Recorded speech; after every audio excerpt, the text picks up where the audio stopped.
poll found that 21% of Americans believe illegal immigration is the top problem facing the United States. This as President Trump warns he'll close the southern border. I want to bring in Tammy Bruce, Independent Women's Voice president and Fox News contributor. Hey, good morning. Are you shocked at that number? No, as a matter of fact, polls even prior to this showed the number even higher. And it's clearly why the president was elected, in part because of his arguments regarding, obviously, the wall and the issue of illegal immigration. The Kate Steinle murder had happened within that framework.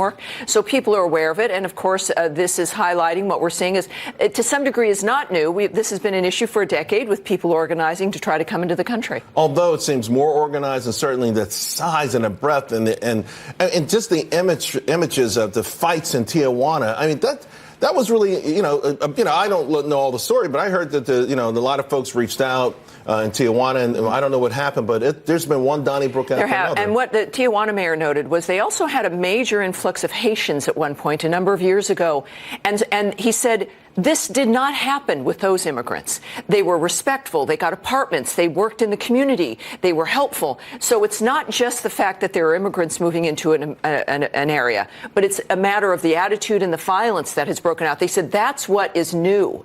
And they've not seen that with other communities. A lot of the Haitians ended up just staying in Tijuana, right. Did not try to move into the United States. But the president's reaction is interesting. People are focusing on, I'm going to close the border entirely.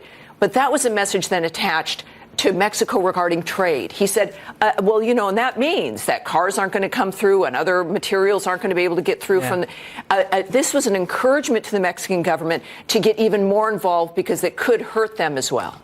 Do you think they didn't get involved enough? I mean, there were some promises made, and it looked like they tried, to block their border on their southern border, but that was overrun. They offered jobs. They've offered asylum. It seems like they have extended a pretty good olive branch to these. It has, and apparently thousands have taken them up on that, and that's reasonable. I mean, look, if you're from Honduras, you're in Mexico, there are going to be more opportunities. So many have taken advantage of that. And really, the southern border for Mexico, they're famous for being aggressive on their border. And the fact that there was this rush with thousands of people kind of overcame them. There has been some discussion that there is the same sort of plan. Look, it worked down there. Why wouldn't it work up here at the San Diego area around San Ysidro? And that's kind of a discussion that you hear that would be happening.